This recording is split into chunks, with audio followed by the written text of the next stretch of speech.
Alrighty guys, welcome back to class this week. Today is going to be Kinstretch session focused on the spine.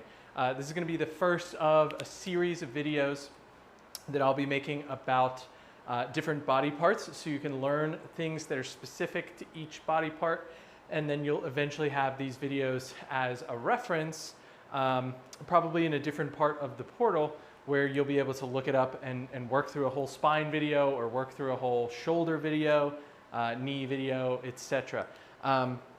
So today's topic will be focused on the spine. Primarily what we're going to cover is different forms of spinal cars, and then a few different forms of spinal Pales rails. So the most basic forms of neck Pales rails, the most basic form of spinal Pales rails for the thoracic and lumbar spine. So all you'll need for class today is a marker. I have a dry erase marker and a Sharpie marker, slightly different thicknesses. You may even want to use a pen, but I do recommend something a little bit thicker, like an eraser or a dry erase marker. And then just having one yoga block will be helpful for some of the drills that we'll do today. So what we're going to do is start with our normal cars. Full body cars in the standing position, and then we'll move to some spinal specific work, starting with breath work on the floor, and then moving into some of the more movement based stuff. So nothing crazy yet. Let's just go through our cars and then we'll get into the specifics. So let's bring chin to chest, look to the right armpit, lean the right ear back, look up to the ceiling, over to the left armpit, down to center and reverse, back around, oops, lost my little pack there, and number 2, right armpit, right shoulder, right ear back to the right back pocket, eyes up, over, down to center, reverse, left armpit, left shoulder, left ear back, eyes up, over to the right and down, and one more.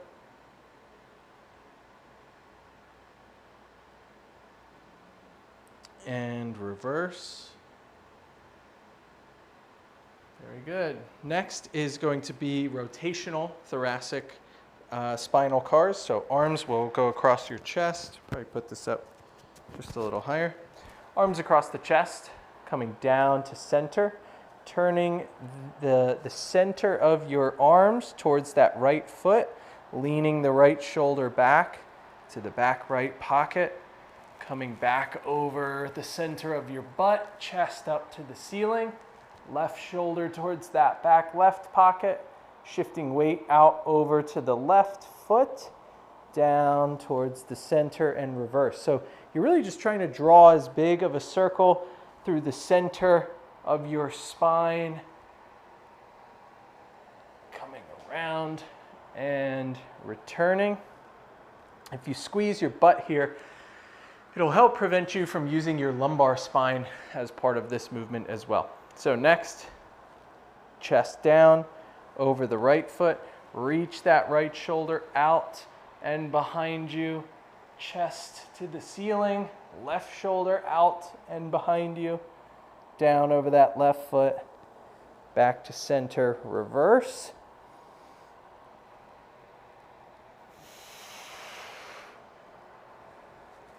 And number 3. It is hot in here, man.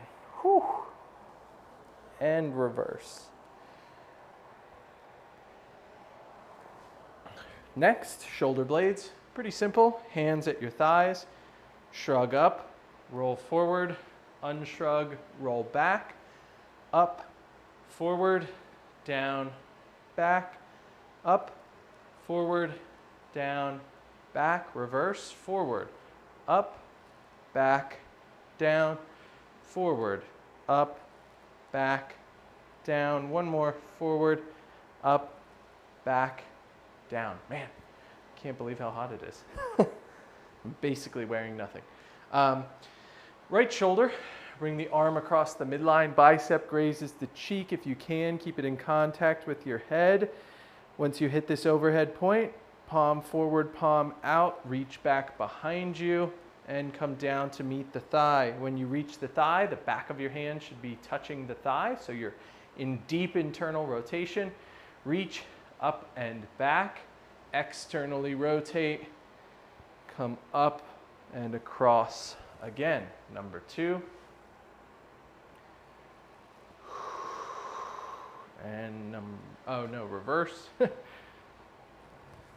And number 3, across the midline, graze the cheek, overhead position, and reverse.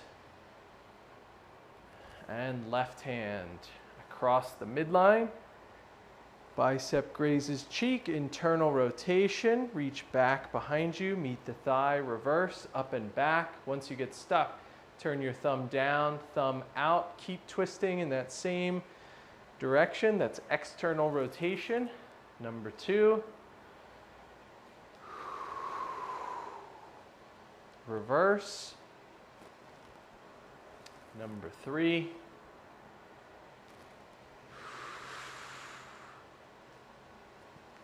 And next, let's go to elbows.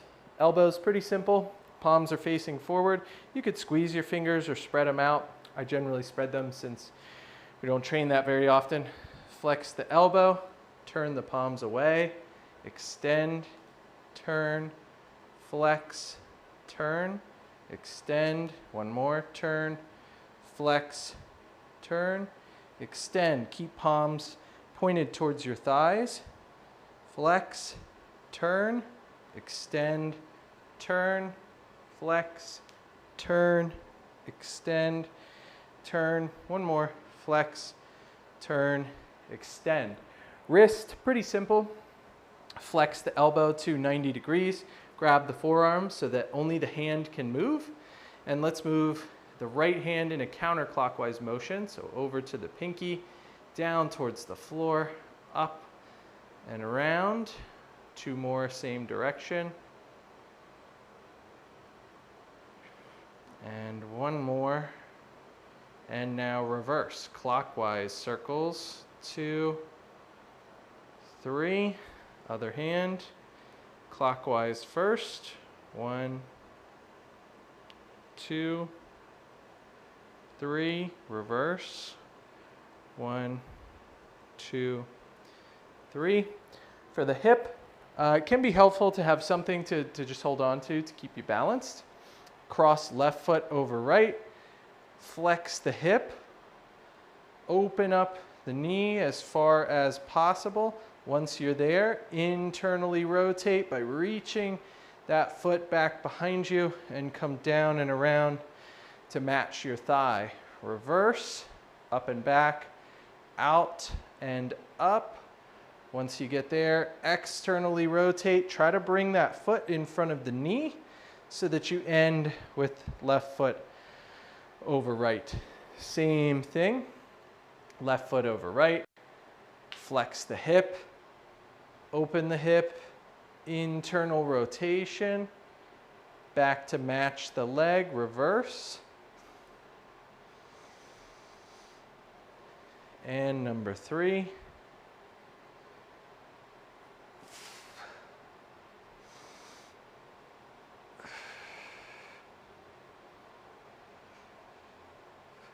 All right, other side. This is right hip, so right foot over left, flex the hip, open. Once you get stuck, internal rotation. Think about taking that foot up and back. Try to not let the knee move too much here. Back to meet the thigh and reverse. I don't have much hip extension on this right hip. As I try to go back with my leg, you'll notice a lot of it comes from my back. Really tough to control. Internal rotation, coming back. Right about there is where my spine takes over my hip.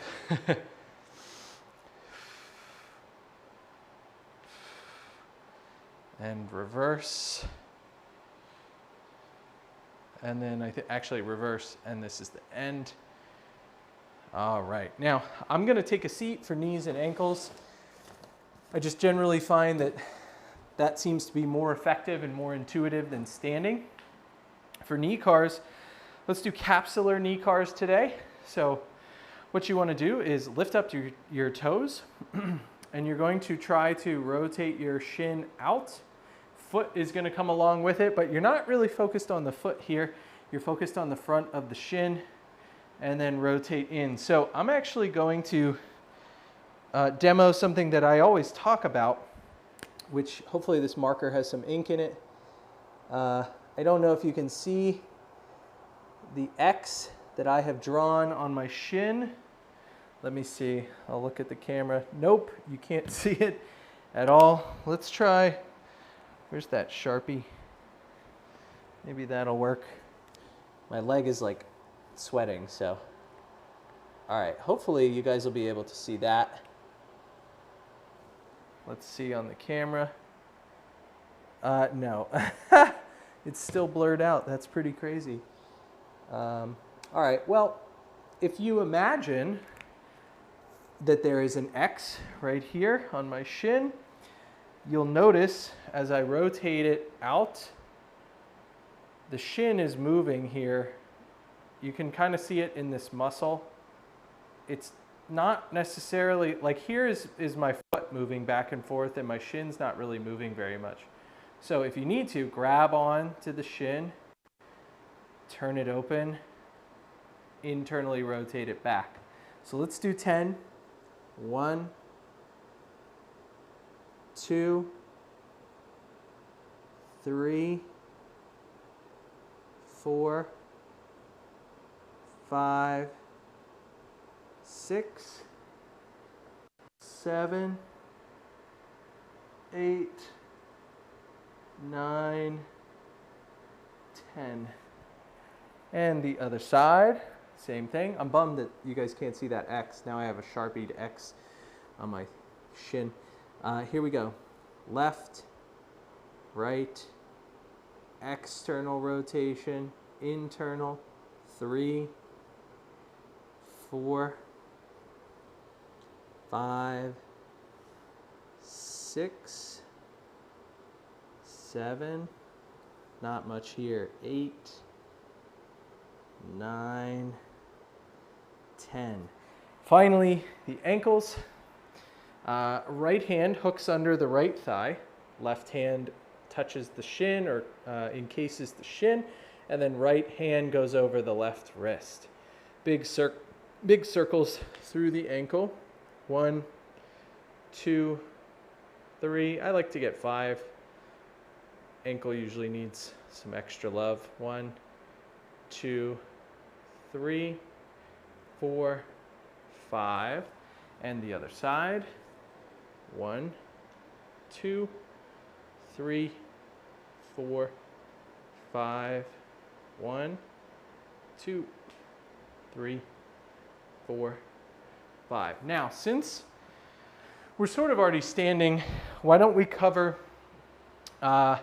standing segmental spinal cars. So what we did before was rotational spinal cars, kind of moving the spine through these rotational circular movements. Now we're going to do what's called segmental spinal cars. Again, from the standing position to start. If you would like to make this a little bit easier, I think you can raise your heels and it will often be a little bit easier. I don't know if I'm going to set the whole slant board up because you guys won't really be able to see it from the side. Maybe I can do it with the Sheena.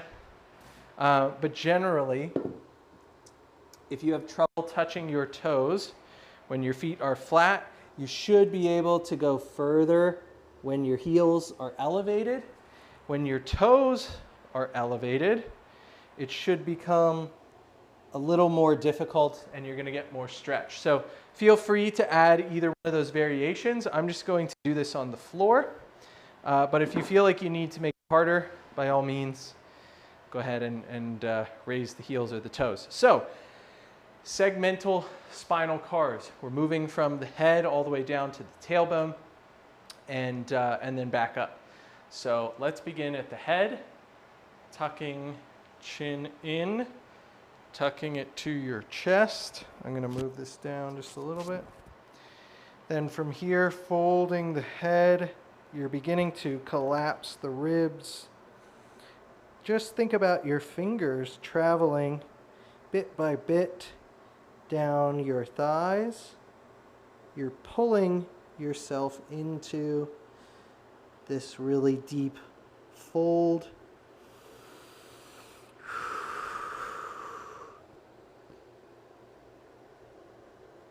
And ending when you run out of room or you start to get kind of an unbearable stretch. Now, same thing as before, beginning with these vertebrae here, like down in your lumbar and your tailbone. Think about starting to lift your body from that space. And again, you can just run your fingers along your limbs, keeping those ribs collapsed.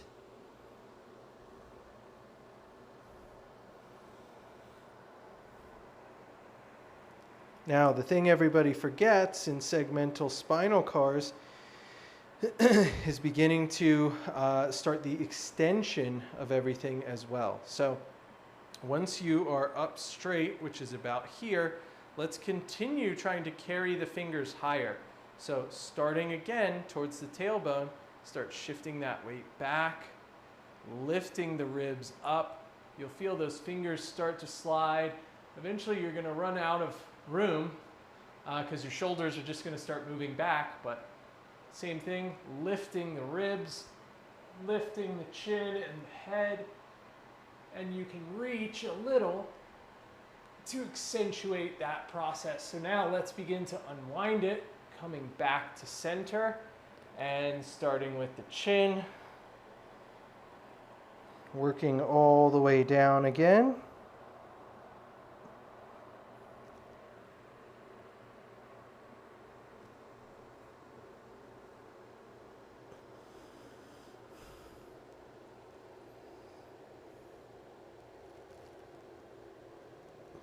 And back up.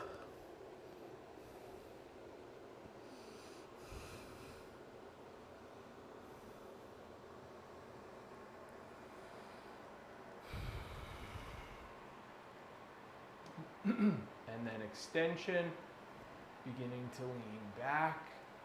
Chest starts sticking out and up. Head leans back. And then reverse. Head, chest, back to that center position. Let's get one more round. This can be pretty tough, especially if you're moving slow. Once you start to get the hang of this, don't be afraid to add like a 5-pound weight or a 10-pound weight. It won't take very much to create a bigger challenge. So I'm going to go ahead and do that. I'm going to just put 5 pounds in each hand. This is really more for the challenge in flexion, so working your way down, more so than it is the extension. So here we go, starting with the chin, tucking chin in, then folding, and starting to work our way down.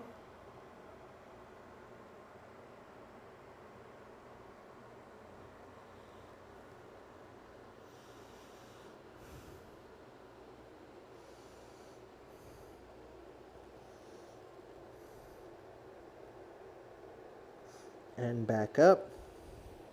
Keep that chin tucked.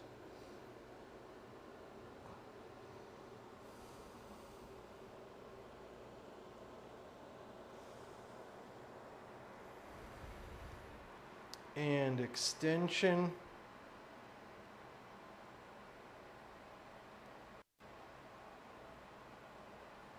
I guess the plates can actually help a little with extension if you just leave them hanging down at your side. So that's one of the first variants, is segmental spinal cars in standing. Let's also review this in some positions on the ground, and then we'll go over the breath work. So we use this a lot in class. This is segmental spinal cars in quadruped. All of the principles are going to be the same, except maybe we can start from the opposite end. So starting at the tailbone, or at least right now, you got hands, knees, and feet on the ground. Should be a relatively straight spine. And from here, think first about sending your, like that back belt loop. Take that back belt loop, start sending it down towards your heels or towards your calves. You're going to start to flex or round. I'll zoom in so you can start to see this. You're starting at the bottom of the spine, creating that rounding. And so that's going to move up through the rest of the spine. The ribs pull tight towards the stomach and towards the thighs. And then last, the head tucks. Another way you can think about this is pushing your spine up to the ceiling. And now as we unwind it, starting kind of at the belt buckle, start sending the belt buckle down to the floor. Instead, now you're trying to pull as much of your spine away from the ceiling as possible. And head looks up and reaches. And let's reverse, starting at the tailbone again. Starting to push your spine up to the ceiling as much as you can. And then the head. And unwind it. Drop spine towards the floor.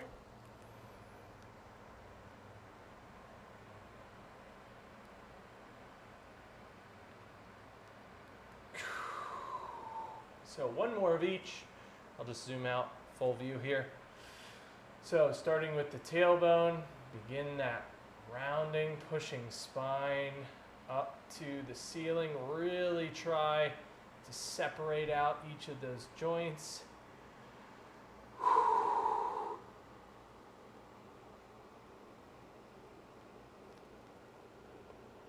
And reverse.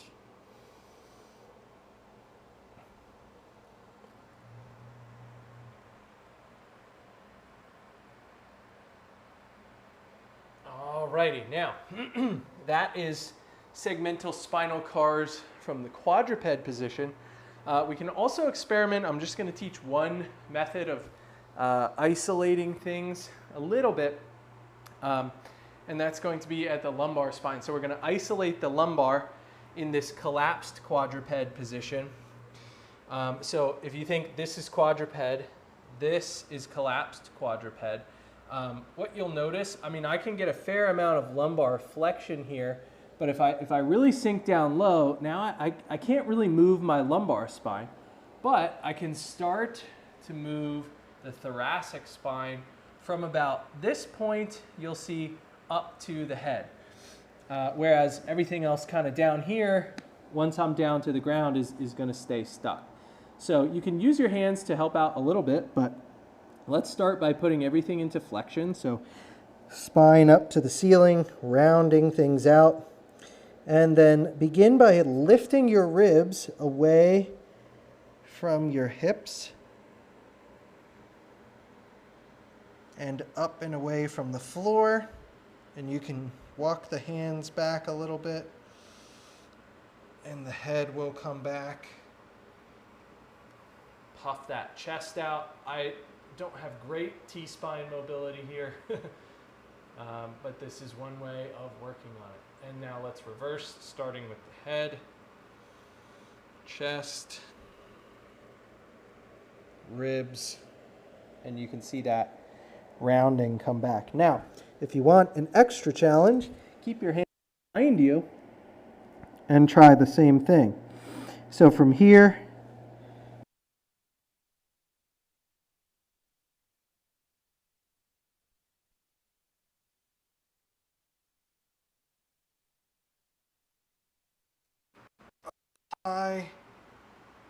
head is last. I'm actually getting a fair amount of lumbar here. And then reverse.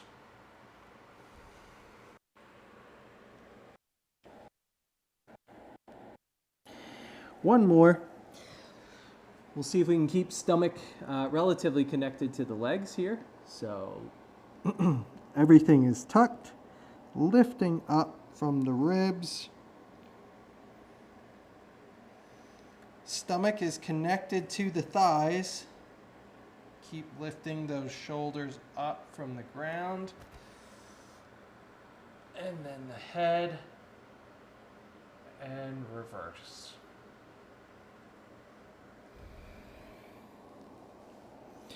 Whew.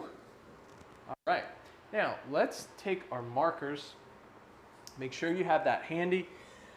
I'm also going to, this is not maximal expansive breathing or anything like that. This actually is not an FRC concept that I'm going to go over with you guys, but a DNS concept. We did this in one of my recent conditioning classes, but the objective here is to work on pressurization of the abdomen. So creating pressure throughout the abdominal cavity via the breath. This is a strategy you can use in your strength training. The other is to work on alignment of the ribs and the pelvis. So trying to find a position that allows you to create a lot of this pressure. So what you're going to do is lay flat on your back. Marker's just going to be on the side because that's what we're going to use for the last drill. And let me actually move my mic so that I don't crush it by accident when we use the yoga block. So you need the yoga block here. You're laying flat on your back, knees are bent.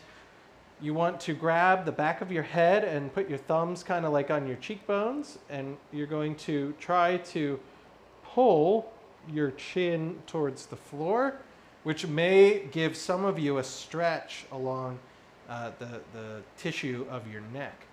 Now that's okay as long as it feels like something that you can deal with, but if it's painful, obviously stop.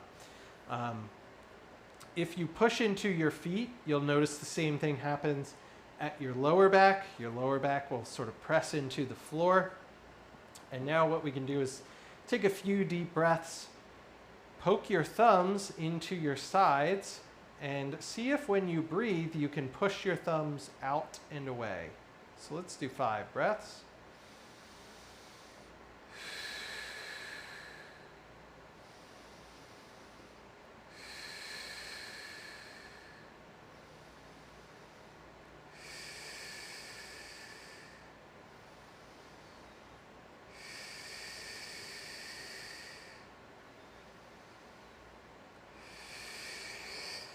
All right, now the hard part. The yoga block will be used to press the ribs down. So I have my heart rate monitor on from a different session. But your objective here is to take the yoga block, place it on your chest, and as you exhale, push down on the yoga block and towards your hips. So you're trying to guide the ribs down towards that space. I may actually have to remove the heart rate monitor for now, which is fine. All right, so let's do 5 breaths with what I just talked about here. So you're going to breathe in. It should feel like you're creating outward pressure and pressure down into the floor. And as you breathe out, you're going to guide the ribs down towards the floor and towards the hips with the yoga block. So again, 5 breaths.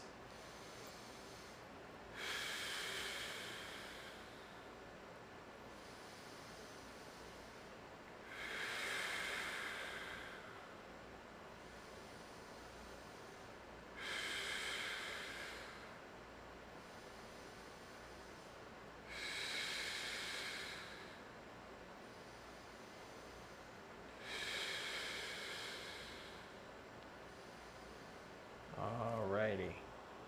So we'll do one more set, same thing. This time, let's do 5 breaths, just trying to see if we can get pressure on the thumbs. And then you'll do 5 breaths with the yoga block guiding the rib cage down. If you need to, if you have found that your head has come out of the initial position, go ahead, fingers on the back of the head, thumbs on your cheekbones, lift up the head, push with your thumbs down to the floor, which will help tuck your chin. And then same as before. So thumbs pushing in, 5 breaths. Should be able to expand pressure into those thumbs.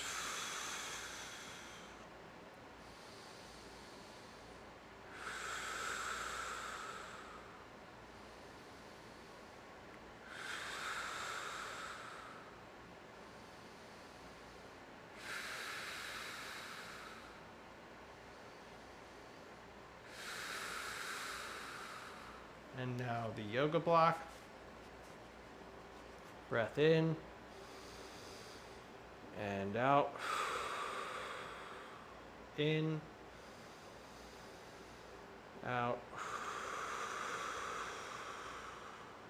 in, out, in, out, in, and out. Awesome. Oh, that can make you a little sleepy. Final drill here. Grab your marker. You're going to place your marker under your tailbone. This isn't something that you guys are really even going to be able to see if you're watching on camera, but that marker should go under your tailbone or at the bottommost point of your spine that you can find. And what you're going to do is sort of tilt or flex your spine, try to round it and push into the marker, and then try to take pressure off of the marker in just that one spot. So sometimes you'll see folks like lift up their whole hips. That's not what you're looking for. You're trying to figure out if you can just move the point that's touching the marker.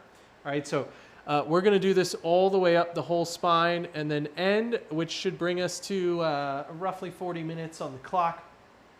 This usually takes about 10 minutes, but we'll see where we're at. So we're going to press into the marker and lift off 5 times, and then you'll move it up. What you would just guess is 1 vertebrae, okay? So here we go. Push into it and off. 1, 2, 3, 4, 5. Move it up. It can be tough. It might get caught on your shirt or something like that. So just be mindful of where it is. Move the marker up. There we go. So push into it. Pressure off. 1, 2, 3, 4, 5. Same thing. Moving up just a little bit. Should still feel that marker. And here we go. Press into it. Lift off. Press. 2, 3, 4, 5. Move up again.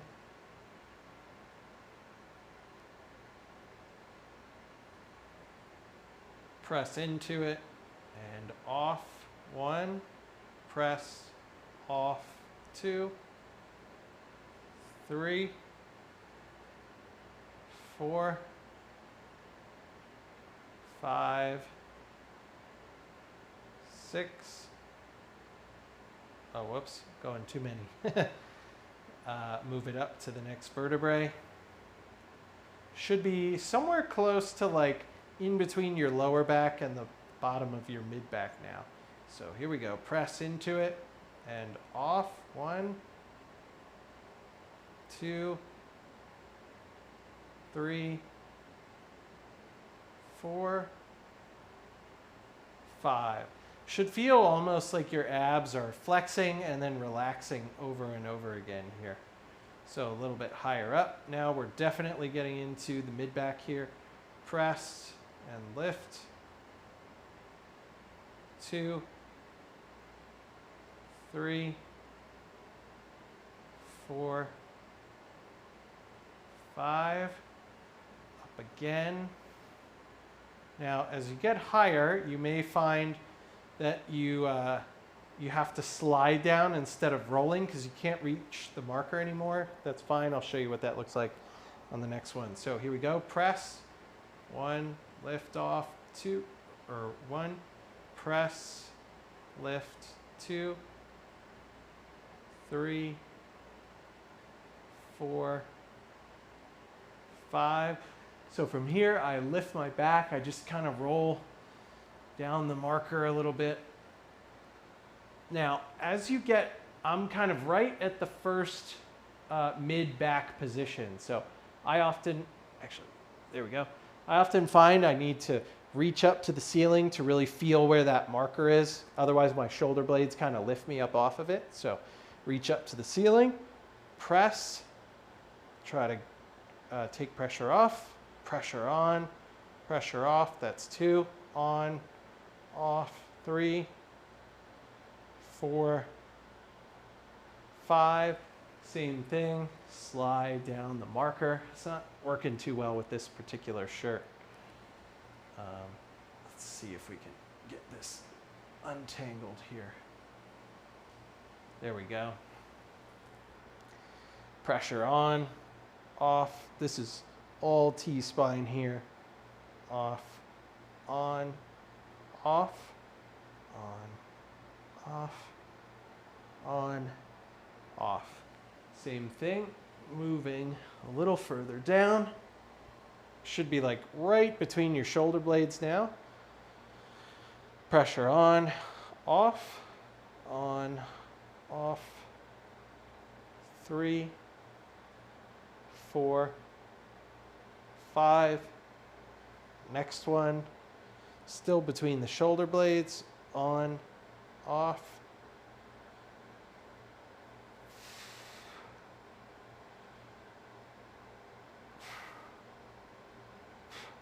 Now this will probably be the last one. It's right above your shoulder blades, kind of at the base of your neck where your traps are. And then I'll go over the neck with you guys. So press, pressure off, 2, 3, 4, 5. All right, now the neck is a little tough from the floor. So I'll demo just from a kneeling position. But this is one way of trying to do the same, apply the same concept to the neck. So you're going to take the marker, place it at the base of your neck, and see if you can just move around the marker. So you don't, if the marker is at the base of your neck, you don't really want to see the top of your head moving. All right, you're just trying to move from where the marker is. This can be really tough. It'll be better if someone holds the marker there for you, but good practice. 3, 4, 5, 1. Now there's not much movement when you're just trying to move one vertebrae at a time, all right? That's a mistake I think a lot of people make, is they're looking for big movement from their head. 3, 4, 5, again, 1. You can sort of pull that marker in. 3, 4, 5, and last one right at the base of the skull. 1, 2, 3, 4, 5. All right. So, hopefully this video will eventually serve to help you guys if you're feeling like your back is tweaked or something like that. Especially the stuff with the marker on the floor. That's what I run through anytime I'm having some sort of back trouble, or something doesn't feel right, or it feels like I tweaked something in a training session. So I hope you guys enjoyed that. Hopefully there is something of value in there for you. I know the spinal work is incredibly valuable for me, Rachel, and a lot of our other students.